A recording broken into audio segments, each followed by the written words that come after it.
喂 ，Hello 大家好，又係我 Kenny， 歡迎再次翻嚟 Someone Sport 嘅頻道啦。好咁樣啦，咁就經過即係一啲嘅調整啦，同埋一啲嘅數據分析嘅之後啦。咁小弟咧，琴日用過呢個木巨人打啊嘛，咁但係咧即係一啲嘅少少嘅研究啦，可以叫做咁，我就認為咧。其實打呢一隻嘅光耀無雙咧，我哋可以連呢個增傷型嘅奇重都唔帶啦，即係呢個3回合2倍加光嘅技能啦，即係類似光師啊、青龍啊嗰啲咁樣啦，咁亦都可以咧將呢個隊伍咧配得更加平民啲嘅，咁所以咧小弟就喺度配上咗呢一個嘅隊伍啦，嚟打呢個光耀無雙嘅極級俾大家睇練。好啦，咁你可以睇到啦，整隊嘅配置上面咧都係我之前所講嘅嘢啦，就係呢個血量同埋個屬性就係通過呢個光勇無雙嘅極級嘅一個關鍵啦。咁整隊嘅屬性上面咧都係以呢個暗木為主啦，咁亦都可以咧有效咧去幫我哋去攻略呢個嘅 boss 啊。咁因為 boss 佢會係呢個光水嘅隨機轉換噶嘛，咁我兩組嘅屬性咧都係克制性嘅。咁所以咧就亦都會真係喺呢個通關嘅一個關鍵啦。咁然之後咧，另一樣嘢就係個特點，我整隊嘅隊伍上面個血量啦，嗰個平均嘅血量咧都係1萬以上嘅。當你拉勻平均計算之後，因為轉成龍啦，兩隻都過1萬啦，然之後木巨人咧個血量都係過1萬啦，咁樣加埋公會加成好似有12000幾嘅，係嘛？咁樣啦，咁亦只係得呢個調亂鳥係唔夠1萬嘅血量嘅啫，咁其實都個血量係拉勻得比較高啦。咁然之後咧就係嗰個打法上面啦，咁其實開頭嘅位置啦，我哋係完全唔需要儲技嘅，因為咧基本上我哋喺出關啦，同埋喺 boss 嘅前半段咧，我哋都唔需要用到嘅技能，咁都係主要係靠我哋嗰個嘅血量啦，同埋嗰個 combo 數咧，去作為一個嘅攻擊嗰個嘅條件啦，咁樣。咁血量上面咧十分之有保證啦，因為整隊嘅血量都真係多啦，咁所以你見到喺我哋打呢一啲嘅卒上面咧 even 佢攻擊力都唔算話好高嘅，咁但係如果你即係有啲人都會講嘅，我都聽過有啲人講就係話1.4倍個倍率會唔會太低啊？或者係真係有啲壓力啊？咁其實唔需要太過擔心，只要你個血量上面好似我咁樣有一定嘅保證嘅話啦，基本上都係 OK 冇問題嘅。就算 even 我哋只有1.4倍嘅倍率，咁而另一樣嘢就係因為本身木巨人都有呢一個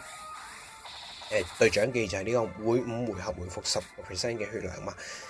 咁所以咧，亦都喺打出上面咧 ，even 就算喺呢個光耀無雙嘅關卡裏邊，嗰個深嗰個出現率係比較細啲咧，我哋都唔係一個問題嚟，因為我哋有呢一個嘅回血嘅技能啦，所以就算我哋冇深出，我哋都唔需要太過擔心。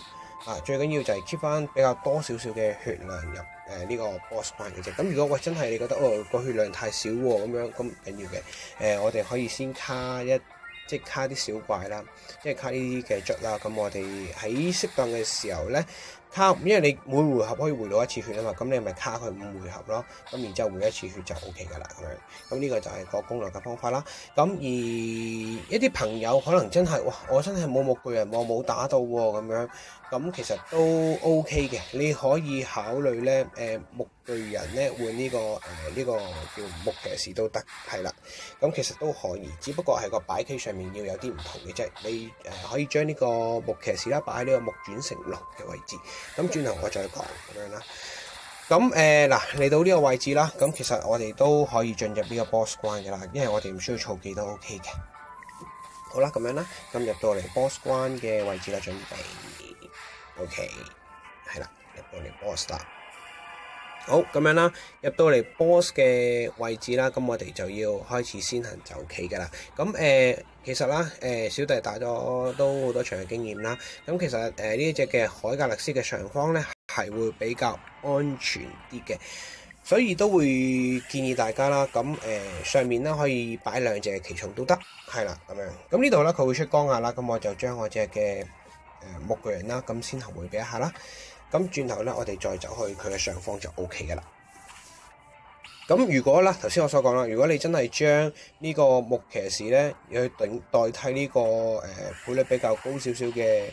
即係木騎士啦，配率比較高啲啦，咁你可以將佢代替呢個木巨人啦都得啦。咁但係擺棋上面咧，最好擺喺木轉個位啦。咁我哋可以直接走上去 boss 嘅上方啦。咁呢度就係可以留意到嘅嘢啦。咁然之後咧，呢一組嘅打法咧，嗰個嘅特點咧就係整隊嘅我哋嘅走棋嘅都唔需要點樣去走動啦，因為咧上方基本上嗰兩隻嘅棋蟲咧可以唔需要點樣喐，因為我講過海格勒斯嗰個嘅上方比較安全啊嘛。咁我哋只需要喺個走棋上面咧就係走呢個暗轉成龍啦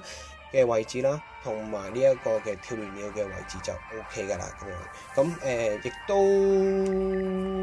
有少少嘅心得嘅分享啦。咁可能一般人認為打海格勒斯咧，即係打呢個光影無雙咧，將呢個波石卡喺右方會比較安全啦。咁但係經過小弟嘅一啲嘅即係一啲經驗啦，打咗咁多場嘅經驗啦，其實我覺得將海格力斯卡喺中間嘅位置係會比較好啲嘅咁樣啦。咁亦都可以咧有助我哋去迴避一啲比較高輸出嘅傷害啦。咁樣咁因為我都即係大家都知道啦，因為呢一隻嘅波石佢嗰個嘅最主要高輸出嘅方向咧，即係嗰個嘅技能嘅方向咧，都係以兩招為主啦，就係呢個閃門同埋呢個光壓啦，就係前方兩格同埋斜方嘅位置，咁都打過破萬㗎啦。咁其他嘅招式咧，其實我哋都可以硬食嘅，所以點解將佢卡喺中間會比較好啲咧？可以方便我哋更加迴避到呢個boss 嘅嗰一啲嘅高輸出嘅技能。咁你可以睇得到嘅咁樣啦。咁呢個位置啦，咁頭先啱啱打過咗30% 嘅血量啦，咁就發動到呢個99回合嘅爆擊啦。咁但係其實都唔需要太過擔心啦，因為喺我哋咁樣嘅打法上面啦，因為我哋嘅血量咧平均，因為我講血量要比較高啦，咁其實亦都可以幫我哋捱普攻啦，因為佢會有呢一個嘅爆擊嘅。咁當然佢嘅傷害都會增加咗啦。咁如果你真係有暗靈使咧，用暗靈使咧可以將佢嘅技能咧化解咗嘅咁樣啦。咁好啦，咁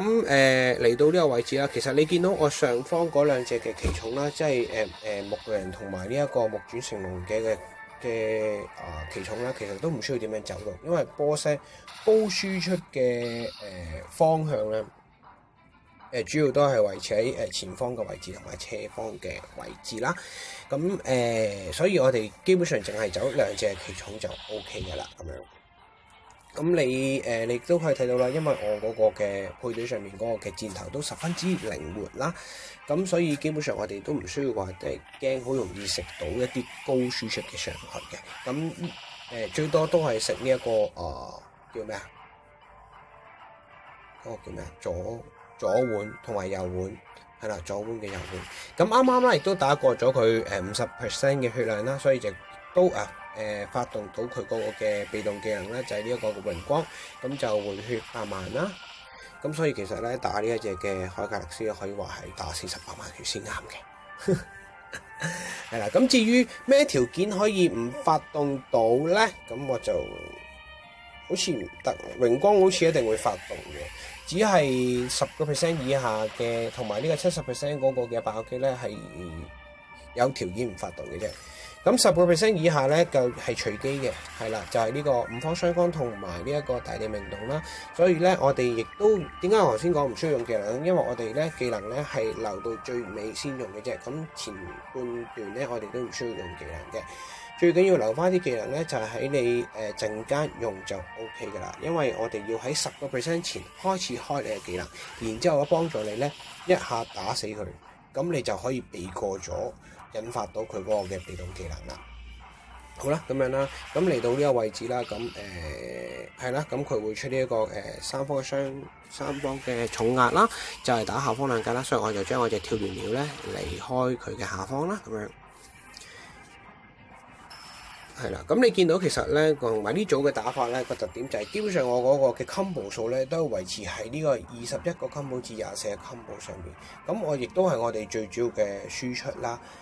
咁就可以留意到嘅就係呢一點啦，就係我哋嘅輸出最主要都係維持喺個 combo 數。咁如果我哋咁樣擺棋嘅話咧，我哋嘅 combo 數咧亦都可以拉得更加高啦，係咪？咁將個 boss 擺喺中間嘅位置啦，咁自然就會更加輕易去走棋啦，同埋個 combo 數個功率都會高啲嘅。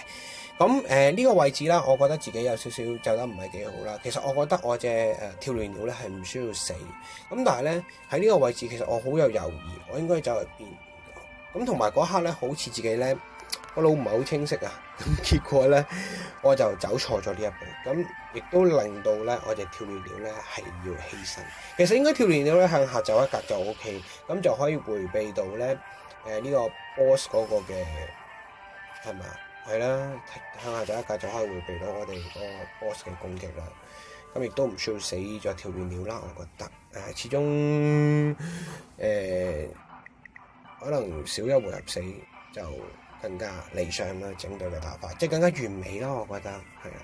咁好啦，嚟到呢個嘅位置啦，咁我都係因為佢準備會上嚟上方位置啦，咁我哋亦都可以準備就係埋佢單㗎啦。咁喺呢個位置啦，我哋可以將我哋嘅技能咧開晒就 OK 㗎啦。咁開咗呢個木巨人嘅3回合2倍加攻啦，然之後就係木轉成龍嘅大炮同埋暗轉成龍嘅大炮，所以呢一隊嘅打法咧，兩隻轉成龍咧係一個核心嚟嘅，就係亦都可以幫你咧最後穩穩咁樣咧打過呢個 boss 嘅10% 嘅血量嘅。咁最後啦，18個 combo 嘅情況之下啦，將呢一隻海格力斯咧殺死啦，亦都喺度啦。咁希望大家中意我呢段嘅影片啦，喜歡嘅咧歡迎 subscribe 我 YouTube channel 啦，同時間亦都可以瀏覽我哋公會同埋你嘅 fan page 嘅專頁。喜歡呢段影片嘅咧，歡迎撳個 like。今日呢段影片嘅時間就去到呢度先，係咁多，拜拜。